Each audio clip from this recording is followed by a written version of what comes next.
हाँ, तो आज मैं आप लोगों से ये निवेदन कर रहा था कि I have given lecture on the events which took place after independence. स्वतंत्रता के बाद जो घटनाएं घटी उनके ऊपर हमने आपको लेक्चर दिया। मैं चाहता था कि आप लोग कोई प्रश्न पूछें या कोई जिज्ञासा व्यक्त करें, तो उसके अनुसार I would come up to answer those questions. So you are invited to ask questions. आप आमंत्रित हैं प्रश्न पूछने के लिए।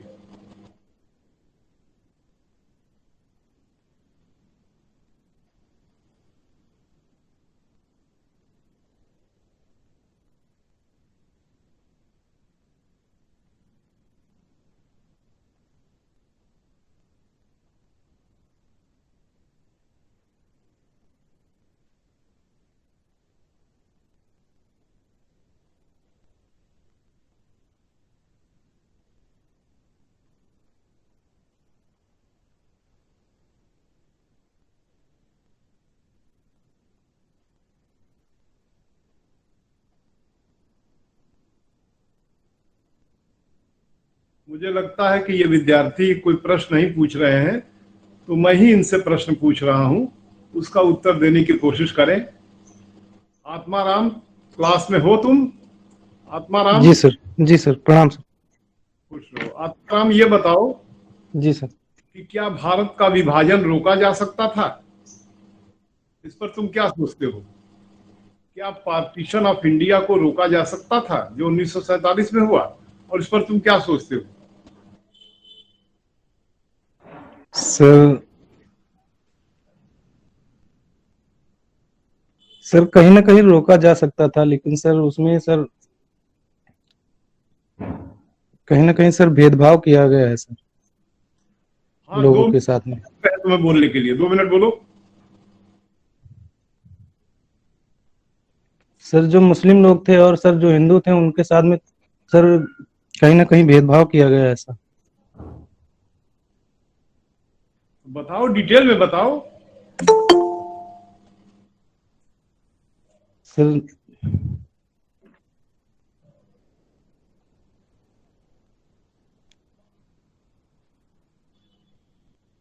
अगर तुम्हें 30 नंबर का जो हमारा सेशनल है उसमें तो 5 नंबर देने लायक भी उत्तर नहीं दे रहे हो।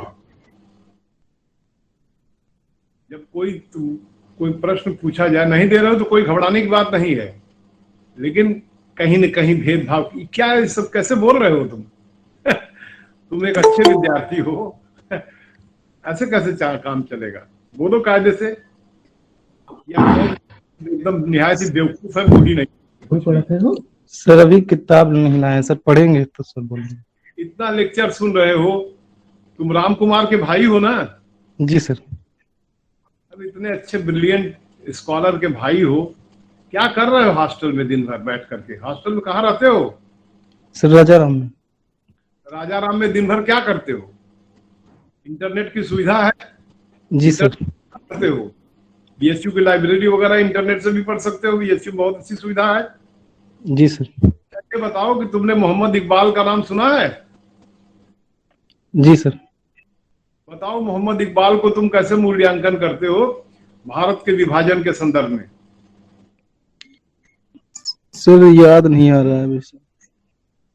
ठीक है, तो ये बात हमारे रिकॉर्ड में रहेगा कि तुम्हें 30 में 15 से ऊपर जाने में हमें कई बार इंटरव्यू लेना पड़ेगा तुम्हारा। ठीक है, अभी तुम जी 15 से नीचे आ रहे हो 30 नंबर में। जी सर। और कोई विद्यार्थी बोलना चाहेगा भारत के विभाजन के ऊपर? क्या भारत का विभाजन अनिवार्य था?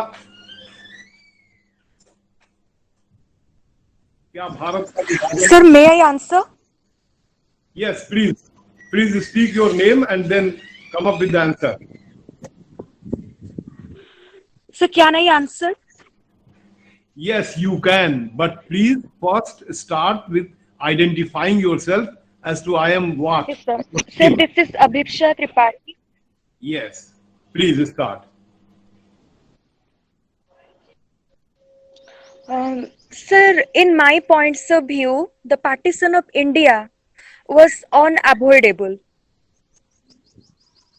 Um, because it was not a sudden incident that created the certain circumstances, and it was declared in overnight that India is going to be partitioned into two nations. One is for the communal basis and another is for secular basis.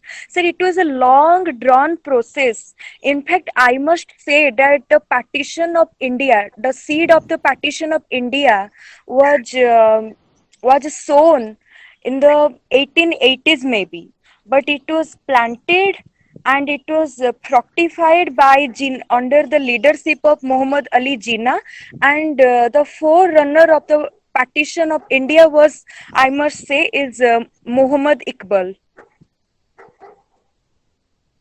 Yes. How we Sir, if we tend to blame a yes, please continue. sorry sir, you were not audible. Please continue. Yes, sir. Um, Sir, if we tend to blame one community, it is not logical, because if we tend to blame that Muslims are only responsible, that was not right. Because at that time, Arya Samaj activists were very strong in the East Punjab and West Punjab, as well as Sindh region, who were following the three method of Suddhi and Swadhyay and purification, which was unacceptable to Muslim community. And if we tend to only blame the Hindus, uh, some communities like Tablighi and sorry sir, I'm not able to recall now. There is a Faraizi movement.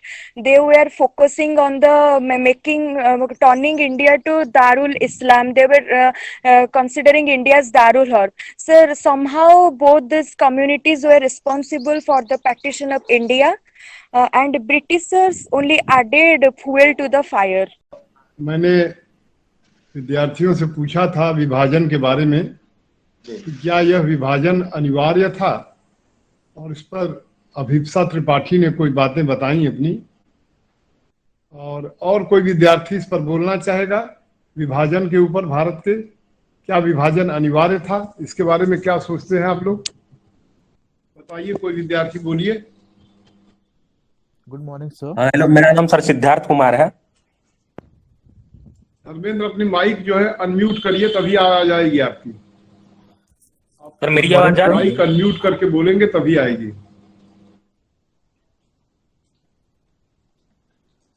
बोले sir मेरी आवाज जा रही है? Hello,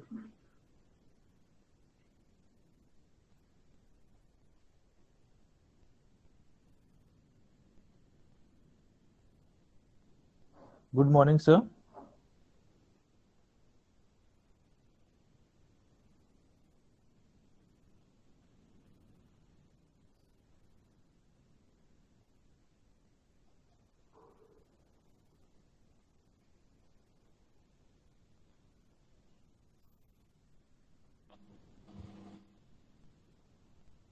आलोक जी, मेरी आवाज आ रही है आपको? आपको तो आ रही होगी, लेकिन आपकी आवाज नहीं आ रही। बोलिए कुछ।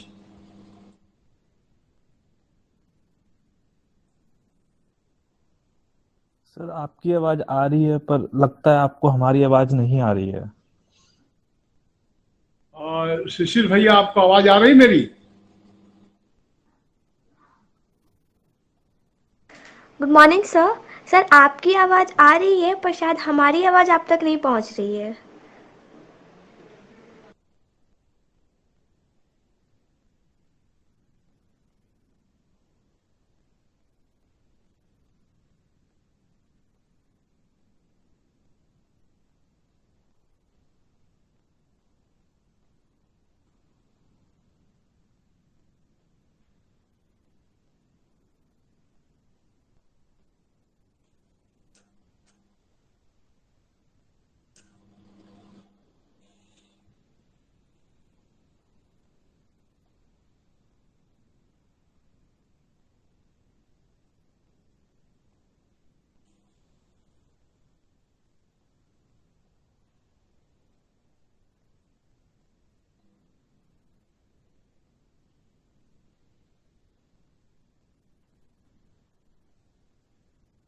ज्योति कुमारी, मैंने आपकी, अब आपने जो लिख के बोला मैंने उसको पढ़ा, तो मेरी आवाज तो आ रही है आप लोगों को, आपकी आवाज नहीं आ रही है, यही बात है। तो जो भी बच्चे हैं वो लिख करके, कोई बात बोलना चाहे तो लिख करके बोले। आलोक जी कुछ लिखिए। आज का, चूंकि आज का सेशन क्वेश्चन आंसर का सेशन था, अब हमें लगता है कि और बच्चों को मौका मैं दे रहा हूं, अगर कोई बोलना चाहे पार्टीशन के बारे में, विभाजन के बारे में, कि उसकी अनिवार्यता के बारे में या उसे बचाया जा सकता था, इसके बारे में अगर कोई विचार व्यक्त करना चाहता है तो वो अपना विचार का स्वागत है। बोलिए। जगरूपा राम, जगरूपा राम को मैं देख रहा हूं, क्या आप मुझे सुन पा रहे हैं जगरूपा? जी सर, आपका आवाज आ रहा है। बताइए आप विभाजन के बारे में क्या सोचते हैं, क्या इसे रोका जा सकता था या ये अवश्यम भावी था? सर, शुरुआत में तो विभाजन कोई अवश्यम भावी नहीं था, लेकिन बाद के वर्षों में जब देखा जाता है तो एक तरह से विभाजन अनिवार्य बन गया था और देश का विभाजन होना ही था। और इसके शुरुआती लक्षण जब लखनऊ कांग्रेस में और मार्ले मिंटो सुधार में भी देखा गया, और वहीं से ही इसकी, एक तरह से देखा जाए तो वहीं से ही विभाजन के बीज बो दिए गए थे। जी। ये बताइए कि भारत में औरंगजेब के समय में जो व्यवस्था थी उसमें केंद्र सरकार के पास पूरी ताकत थी और राज्यों को केंद्र सरकार जो चाहती थी, अर्थात जो केंद्र का बादशाह होता था वही प्रांतों के गवर्नर नियुक्त करता था। जब हिंदुस्तान स्वतंत्र हुआ या अंग्रेजी राज्य में भी जो व्यवस्था थी, पहले अंग्रेजी राज्य की व्यवस्था की बात करें, उसमें गवर्नर जनरल होता था और तमाम प्रांतों के जो गवर्नर हैं वो सीधे ब्रिटेन से नियुक्त होते थे और जो गवर्नर है वो गवर्नर जनरल के अधीन होते थे। भारत के स्वतंत्र होने के बाद केंद्र सरकार और राज्य सरकारों के बीच में संविधान के माध्यम से एक सत्ता का वितरण किया गया जो अनुसूचियों के माध्यम से किया गया। आपने कैबिनेट मिशन का नाम सुना होगा। कैबिनेट मिशन के प्रस्ताव में जिस प्रकार के प्रस्ताव रखे गए थे उनमें यह था कि एक केंद्र होगा, उस केंद्र के पास कुछ ताकतें होंगी, जो जिसको कहा गया कि कम से कम ताकतें होंगी, कम से कम विभाग होंगे। जैसे अमेरिका का जो केंद्रीय शासन है वहाँ का जो, उसके पास कम विभाग हैं। जैसे उनके पास डिफेंस है, उनके पास जो है फॉरेन अफेयर्स है, उनके पास कम्युनिकेशन है अमेरिका के पास। बाकी सभी जो गतिविधियां हैं वो सब उनके राज्यों के पास हैं। अमेरिका के राज्य 50 या 52 की संख्या में जो राज्य हैं उनमें बहुत अधिक पावर है और यहाँ तक कहा जाता है कि एक शब्द होता है रेजिडुअरी पावर कहते हैं, अवशिष्ट शक्तियां। अमेरिका में अवशिष्ट शक्तियां जो कॉन्स्टिट्यूशन में नहीं मेंशन की गई हैं वो सब राज्यों के पास है। और अमेरिका का जो संघ है वो राज्यों का संघ है, इस अर्थ में कि राज्य लोग मिल करके यूनाइटेड स्टेट्स ऑफ अमेरिका का निर्माण करते हैं। वहाँ के जो राज्य हैं, जो 13 राज्य प्रारंभिक दौर में मिलते हैं, वो मिलकर यूनाइटेड स्टेट्स ऑफ अमेरिका का निर्माण करते हैं। जो यूनाइटेड स्टेट्स ऑफ अमेरिका की जो सेंट्रल गवर्नमेंट है उसके पास बहुत सीमित विभाग हैं। पावर तो बहुत है लेकिन विभाग सीमित है। भारत में जो स्वतंत्रता के बाद जो स्वरूप उभर करके आता है वो केंद्र सरकार के पास अवशिष्ट शक्तियां आती हैं। भारत में पहले अगर कहा जाए कि भारत में पहले संघ का निर्माण होता है, उसके बाद राज्यों का निर्माण होता है। यद्यपि राज्य भारतवर्ष में थे अंग्रेजी राज्य में, लेकिन भारत के संघ का निर्माण जो भारत के संविधान के माध्यम से भारत के संघ का निर्माण हुआ, वो संघ वही जस का तस वही बना रहा और भारत के जो जितने प्रांत हैं या स्टेट्स हैं उनका निर्माण बड़ी प्रक्रिया के माध्यम से आजादी के बाद से होता रहा। अगर भारत के केंद्र सरकार के साथ अगर पाकिस्तान के जो, पाकिस्तान को भी ब्रिटिश साम्राज्य के प्रांत थे वो, पंजाब प्रांत था, उनका सिंध प्रांत था, बलूचिस्तान का प्रांत था। ब्रिटिश इंडिया के ये सब प्रांत थे जहां पर गवर्नर लोग नियुक्त थे, जिनमें कि 1935 के गवर्नमेंट ऑफ इंडिया एक्ट के तहत चुनाव हुआ था। और ये सभी प्रांत एक कैबिनेट मिशन के अंतर्गत एक ऐसे व्यवस्था के अंतर्गत रखने का प्रस्ताव रखा गया कि केंद्र सरकार रहेगी और बाकी जो राज्य सरकारें होंगी उनके पास अपने पूरे के पूरे मैनेजमेंट करने का पूरा अधिकार होगा। अपनी पूरी व्यवस्था करने के लिए अपने देश, अपने इलाके के समाज और संस्कृति और भाषा, इन सब के लिए उन सबको बहुत आज़ादी रहेगी, जो कि आज़ादी भारत के संविधान में भी दिया हुआ है। भारत के संविधान में जो तमाम राज्य की भाषाएं हैं उनको महत्व दिया गया है। विभिन्न इलाकों की जो सांस्कृतिक विशिष्टता है उसको महत्व दिया गया है। तो इसी तरह से जो पाकिस्तान और बांग्लादेश का इलाका, जो बाद में बांग्लादेश बनता है, उन इलाकों को भी एक भारत के संघ में शामिल करके उनको भी एक ऑटोनॉमी दी जा सकती थी और वहां के लोगों को भी यह अधिकार होता कि वो केंद्र सरकार पर चुनाव के माध्यम से लोकतांत्रिक तरीके से केंद्र सरकार पर भी अपने आदमी भेज सकते थे।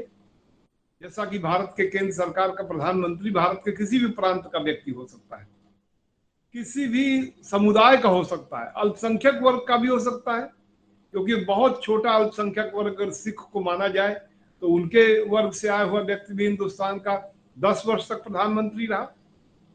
और राष्ट्रपति देखें तो अल्पसंख्यक वर्ग के लोग हमारे यहाँ राष्ट्रपति रहे, मुसलमान लोग राष्ट्रपति रहे और दलित वर्ग के लोग रहे, दलित वर्ग के हैं भी, और सिख लोग भी रहे। तो इस तरह से भारत में जो एक संवैधानिक परिवर्तन के माध्यम से जो स्वतंत्र भारत का निर्माण होता है, जिसकी प्रक्रिया अंग्रेजी राज्य में जो राजनैतिक स्वरूप उपस्थित होता है, उस राजनैतिक स्वरूप में एक ढीला ढाला केंद्र, एक शब्द ढीला ढाला केंद्र माने केंद्र के पास सीमित अधिकार होते, और उस सीमित अधिकार के माध्यम से केंद्र पावर में कोई कमी नहीं होती जैसे अमेरिका का जो केंद्र सरकार है, लेकिन तमाम मैनेजमेंट जो है वो सब राज्यों को दिया जाता, सभी राज्य मैनेज करते। जैसा कि भारत के संविधान में आज भी बहुत अधिक मैनेजमेंट के लिए राज्यों को दिया गया है। कुछ राज्यों को यहां तक मैनेजमेंट दिया गया है कि उन राज्यों में कोई दूसरे राज्य का व्यक्ति जमीन नहीं खरीद सकता। जैसे बहुत लंबे समय तक जम्मू कश्मीर में था ये व्यवस्था, और नॉर्थ ईस्ट के भी बहुत से राज्य हैं जहां पर यह व्यवस्था है कि कोई बाहरी व्यक्ति वहां पर जमीन नहीं खरीद सकता है, जिससे उन लोगों की जो पावर की जो डेमोग्राफी है, जो जनसंख्या है, उस जनसंख्या में कोई बाहरी व्यक्ति पैसे से आकर के उन लोगों को कमजोर न कर दे। इसी तरह से जो मुख्य प्रदेश भी हैं, जैसे उत्तर प्रदेश, बिहार और तमाम प्रदेश है, उनमें कुछ खास वर्ग के लिए ये भी कानून बना है कि उनकी संपत्ति कोई खरीद नहीं सकता है। जैसे हमारे यहाँ दलित वर्ग की संपत्ति गैर दलित व्यक्ति का व्यक्ति खरीदने में बहुत मुश्किल हो, नहीं खरीद पाएगा जब तक कि उसको कलेक्टर या कमिश्नर ये परमिशन न दे। परमिशन देने में पूछेंगे भी कि आप ये क्यों जमीन बेच रहे हैं, और अगर आप जमीन बेच रहे हैं तो आपको पैसे की कमी है तो सरकार आपको देने के लिए तैयार है। तो इस तरह से भारत में जो राज्यों का निर्माण होता है भारतीय संविधान के माध्यम से, कि सभी राज्यों की जो अस्मिता है, उनकी अपनी खुद की अस्मिता है, उन सबको भी संरक्षित किया गया भाषा नीति के माध्यम से। भारत के संविधान के निर्माण के समय हिंदी भाषा को लेकर के एक संकल्प लिया गया। हिंदुस्तान के आजादी के बाद या संविधान लागू होने के 15 वर्ष के अंदर भारत में हिंदी भाषा को जो है पूर्ण रूपेण राष्ट्र की भाषा और सरकार की भाषा बना दिया जाएगा। और ये सवाल 1965 में उभर करके आता है। 1965 में जब उभर करके आता है तो उस समय खास तौर से उस समय की पार्लियामेंट की डिबेट अगर आप देखेंगे तो आप पाएंगे कि तमिलनाडु के नेताओं ने कहा कि अगर आप हिंदी हमारे ऊपर थोपेंगे तो हम लोग भारत के साथ नहीं रहेंगे। तो उसमें यह हुआ कि नहीं, आपके क्षेत्र में जो तमिल भाषा है उससे आप केंद्र सरकार से संवाद करें, चाहे हिंदी में संवाद करें चाहे अंग्रेजी में संवाद करें। और इस तरह से अंग्रेजी भाषा को ये महत्व दिया गया कि सरकारों के बीच डायलॉग करने के लिए, बातचीत करने के लिए अंग्रेजी भाषा भी रहेगी और लगातार रहेगी, और हिंदी भाषा भी रहेगी, और उस राज्य की जो प्रांत की भाषा है जिसको संविधान के शेड्यूल में सब भाषाओं को मेंशन किया गया है, उन सभी भाषाओं में आप पत्र व्यवहार कर सकते हैं। अगर तमिलनाडु की सरकार केंद्र सरकार से तमिल भाषा में बातचीत करेगी तो केंद्र सरकार भी तमिल भाषा में उनको उत्तर देगी, साथ में अंग्रेजी के ट्रांसलेशन भी रहेंगे, और कोई चाहेगा तो हिंदी का भी ट्रांसलेशन हो सकता है। इस तरह से स्वतंत्र भारत में जो एक स्वायत्त संघ बना, राज्यों का संघ, स्वायत्त राज्यों का संघ। अब कई बार ये बात उठता है कि भारत में स्वायत्त राज्यों का संघ कितना स्वायत्त है, और इसको लेकर के बहुत सी बहस उठती है कि जो केंद्र सरकार का जो गवर्नर होता है वो केंद्र सरकार का प्रतिनिधि होता है, और केंद्र सरकार के स्वीट विल पर किसी राज्य में गवर्नर रहता है, और गवर्नर केंद्र सरकार को रिपोर्ट करता है। एक तरह से सभी राज्य भारत के केंद्र सरकार के थोड़ा इनडायरेक्ट अधीन में रहते हैं। यद्यपि तमाम प्रकार के सर्वोच्च न्यायालय के फैसलों के बाद से ये निर्णय हो गया है कि केंद्र सरकार किसी भी राज्य सरकार को केंद्र सरकार भंग नहीं करेगी। राज्य सरकार में संवैधानिक स्थिति अगर खराब होगी, अर्थात कोई मेजॉरिटी में नहीं रहेगा, तो वो वहां के लेजिस्लेचर के फ्लोर पर तय किया जाएगा, उनके फ्लोर पर तय किया जाएगा कि ये सरकार रहेगी कि नहीं रहेगी। उसमें केंद्र सरकार हस्तक्षेप नहीं करेगा, जैसा कि एक समय में हस्तक्षेप करके केंद्र सरकार ने एक ही साथ कई सरकारों को गिरा दिया था राज्यों को, जैसे इंदिरा गांधी बहुत सी सरकारों को इमरजेंसी के समय गिरा दिया उन्होंने, जो कि गैर कांग्रेसी सरकार थी, और जब जनता पार्टी शासन में आती है तो वो भी बहुत सी गैर जनता पार्टी की कांग्रेस सरकारों को ऐसे ही गिरा देती है कि नहीं, इनके पास मैंडेट नहीं रह गया है। लेकिन अब बाद में अब तमाम सर्वोच्च न्यायालय के कानून बने हैं कि किसी भी राज्य की सरकार को केंद्र सरकार नहीं गिरा सकती है अगर वो वहां के पार्लियामेंट में उनका बहुमत है, तो अगर वहां के लेजिस्लेचर में उनका बहुमत है। तो ये जो भारत का संघ उभर करके आता है, इस संघ में क्या पाकिस्तान को भी शामिल किया जा सकता था? क्या बांग्लादेश को भी शामिल किया जा सकता था? क्योंकि बांग्लादेश और पाकिस्तान के बीच में जो डिवीजन होता है उसका मुख्य सबसे बड़ा कारण था भाषा को लेकर के। बांग्लादेश के लोगों ने कहा कि हमारे ऊपर उर्दू नहीं थोपी जा सकती है, और इसके साथ और भी कई पॉलिटिकल रीजन थे कि जो भी आज के पाकिस्तान की डोमिनेंट पॉलिटिकल पार्टी होती थी वही तय करती थी कि बांग्लादेश में क्या होगा, या जिसे आप कहते हैं कि पूर्वी पाकिस्तान में क्या होगा और पश्चिमी पाकिस्तान। तो भाषा के सवाल पर अनडेमोक्रेटिक होने के कारण वो देश टूट गया। हमारे भारत संघ, जिसको कहते हैं इंडिया दैट इज भारत, जो संविधान के अनुच्छेद 1 में लिखा है, India that is Bharat shall be constituted of the following states and union territories.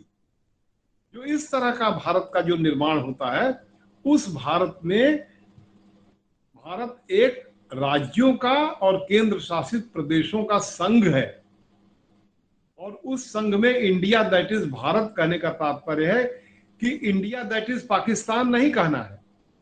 Pakistan इसलिए क्योंकि पहले का जो इंडिया है, जो ब्रिटिश इंडिया है, उसमें भारत पाकिस्तान मिला हुआ है, इसलिए संविधान निर्माताओं ने संविधान के अनुच्छेद में 1 में इंडिया दैट इज भारत शब्द का प्रयोग किया। इस पूरे परिप्रेक्ष्य को देख करके जब आप 1947 के विभाजन की बात को देखते हैं तो उसमें आपको ये बहुत ही विचारणीय प्रश्न आता है कि क्या भारत में जिस प्रकार के संवैधानिक परिवर्तन होते हैं, राज्यों को जिस तरह की स्वायत्तता प्रदान की जाती है, उन स्वायत्तता प्रदान करने में राज्य लोग अपने इलाके में जो भी अपनी गतिविधियां करना चाहते हैं, लेजिस्लेचर के माध्यम से, विधानसभा के माध्यम से, विधान परिषद के माध्यम से, उन सबकी स्वायत्तता है। लेकिन ये जरूर है कि हमारे देश में केंद्र के प्रति थोड़ा बायस है, हमारा संविधान केंद्र के प्रति बायस है, इसीलिए इसे क्वासाई फेडरल कहते हैं। हमारे कॉन्स्टिट्यूशन को क्वासाई फेडरल, फेडरल कॉन्स्टिट्यूशन नहीं है, पूर्ण फेडरल नहीं है। फेडरल कॉन्स्टिट्यूशन कहते हैं उसको जिसमें जो यूनिट्स जो फेडरेट करती हैं वो तय करती हैं कि हम फेडरेशन के सदस्य होंगे।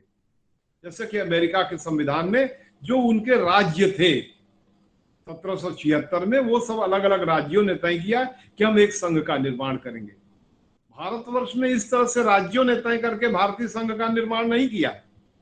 भारतीय संघ का निर्माण ब्रिटिश पार्लियामेंट के थ्रू इंडिया इंडिपेंडेंस एक्ट आता है और उस एक्ट के तहत दो केंद्र सरकारें पैदा होती हैं, एक भारत और एक पाकिस्तान, और इन दोनों सरकारों को यह तय करना होता है कि वो अपने यहाँ कैसा संविधान बनाएंगे।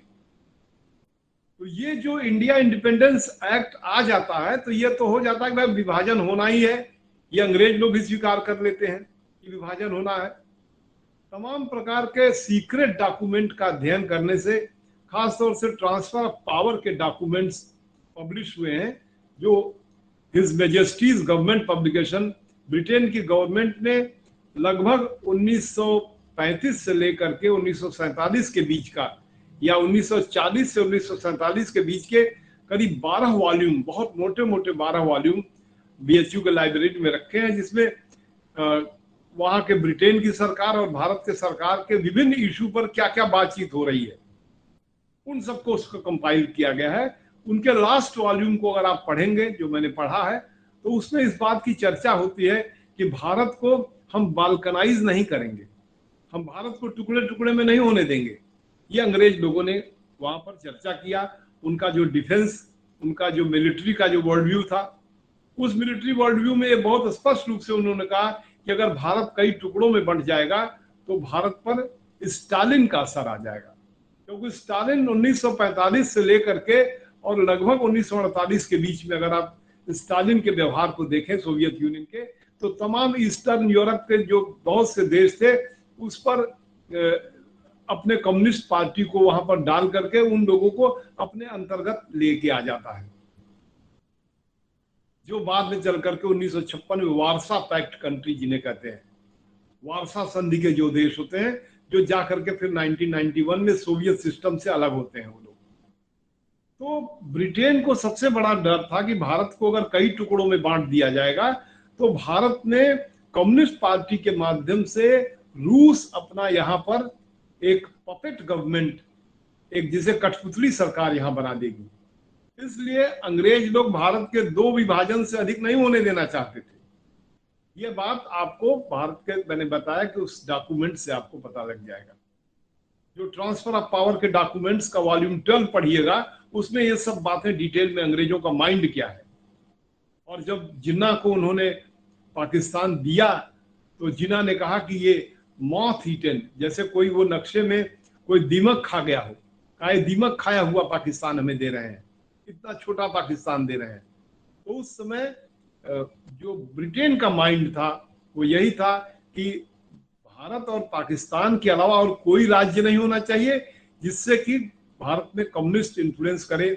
और आप लोगों को सूचना है, मैं बताना चाहूंगा कि किस तरह से 1948 में जो तेलंगाना आज राज्य बना हुआ है, उस तेलंगाना में कम्युनिस्ट लोग आंदोलन कर रहे थे, उसके भी डॉक्यूमेंट्स पब्लिश है। और नक्सलाइट आंदोलन जो बाद में हुआ, उसकी पृष्ठभूमि तेलंगाना आंदोलन में देख सकते हैं कि किस तरह से तेलंगाना में ये स्टालिन की और वहां के नेताओं से, जो बीटी रणदिवे वगैरह थे, बीटी रणदिवे जो कम्युनिस्ट पार्टी का नेता था, उन लोगों में बातचीत हुई है, कॉन्फिडेंशियल टॉक, कि क्या सोवियत यूनियन की सेना तमिलनाडु वहां आपके तेलंगाना तक आ सकती है। तो इस तरह का पूरा परिप्रेक्ष्य लेकर भारत के विभाजन पर आप चर्चा कर सकते हैं। हमारा समय हो गया, आप लोगों का भी क्लास होगा कोई न कोई, तो इन्हीं शब्दों के साथ मैं अपनी बात समाप्त करता हूं। और फर्दर आप लोगों में ये चीज मैं देखना चाहूंगा कि थोड़ा आप प्रश्न करें, जिज्ञासा करें और प्रश्नोत्तर के माध्यम से अपने ज्ञान का विस्तार कर सकें। बहरहाल ये लेक्चर हमारा जो भी हुआ, थोड़ा इंटरनेट की सुविधा से दिक्कत हुई, लेकिन आपके यूट्यूब पर रहेगा, आप इसे देखिएगा और कोई भी प्रश्न पूछेंगे तो मुझे खुशी होगी। मुझे लगेगा कि आपने समझा कुछ, एकदम गूंगा गुड्डा या गूंगी गुड़िया नहीं है आप लोग। तो बहुत बहुत धन्यवाद आप सभी लोगों को, और फिर कल जो है 11 बजे आप लोगों से मुलाकात होगी। बहुत बहुत धन्यवाद सभी लोगों को। आलोक जी को धन्यवाद, भैया को भी धन्यवाद, सभी लोगों को धन्यवाद।